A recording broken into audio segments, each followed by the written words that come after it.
Okay, in this video what we're going to do is take a look at the Helpline.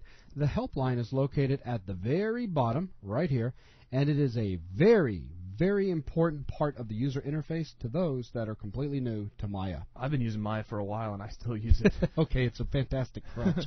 Take a look down there, and what does it say now? Select Tool. Select an object. Well, what is it talking about? It's currently talking about this icon right here that is selected at the moment, which is the Select tool. You'll notice that as I move my mouse over it, I can select the Select tool. Down below, it's telling me Select tool in the Helpline. If I move my mouse out over the View panel, well, since the Select tool is selected, it's telling me how I can use it. Select an object. That was the most uses of the word select in a sentence I think I've ever heard. So let's take a look at the Move tool so that I can stop saying the word select. Now, I have moved my mouse over the Move tool. Right. Let's select it. Tink. Now, look what it says down below. Move tool. Select an object to move it. Oh, cool. Let's go Scale. Scale tool. Select an object to scale it. I mean, it's really straightforward how it works. If I come up here to just about anything inside of Maya. Set key. Well, let's look what it says in the Helpline. Without even selecting set key, it says select key. Select objects to key. That's cool. Okay. Deformers. Edit membership. Select set or deformer. So it's letting us know what we need to do to utilize the edit membership tool. Here, I got one. Go to create and use the CV curve tool. Create CV curve Go ahead tool. And fire it up. Well, first of all, before we even do that, look at this. CV curve tool. Create a curve on the grid or live surface specifying control vertices. Now let's go ahead and fire it up. Bing. Now it changes yet again. CV curve tool. Click in a window to add CVs. Enter, meaning the enter key, to move the curve, or excuse me, to move. I got you. Enter to complete the curve. Also, middle mouse button, insert, and backspace. Right.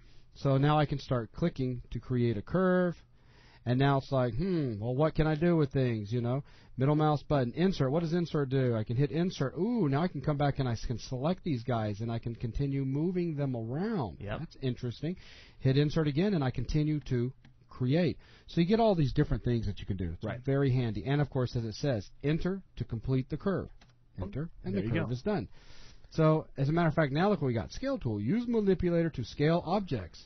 Okie dokie. And it even goes as far as to say, use edit mode to change pivot or hit the insert key. How nice is that? That's just too cool. So it's very handy no matter what you're working on up here. Even if I was to switch over to, like, modeling, come up to surfaces, come down to, like, loft. Loft. You can loft with selected curves, isoparms, or trimmed edges. And, of course, if I hit loft, well, now I have a problem. An invalid selection. Need at least 2 curves, and that information is being echoed out in our command feedback, while down below we just have the scale tool selected. So Maya's going, okay, scale tool selected. Select an object to scale. It's simple enough. So down here in the Helpline, very, very important part of the whole Maya user interface, especially if you have a tendency to forget how certain things work. Well, you know, it's late at night, you're 2 cups of Java short, and, you know, you can't remember exactly what it is you were doing at the time. It'll help you out a lot. For sure. And if you haven't been using Maya very long, and, you know, maybe you're trying out a tool for the first time and you're not sure what it does or how to use it, look to the Helpline first, because 9 times out of 10 it's going to tell you how you can get started using the tool. It's very, watch this. It's very helpful. Let's go and switch over to animation. Come up here to skeleton, joint tool. Now look what we get down there. Again, a lot of information. Joint tool. Click to place a joint. Okie dokie. So let's go and zoom in a little bit. So we have created a joint. Now, what else does it say? Click on existing joint to add to the skeleton. So in other words, if we create a few of these, and then I was to go ahead and hit enter to complete it, skeleton joint tool. So I can click on an existing joint, bink, to continue adding. So now you're branching. So now I'm branching.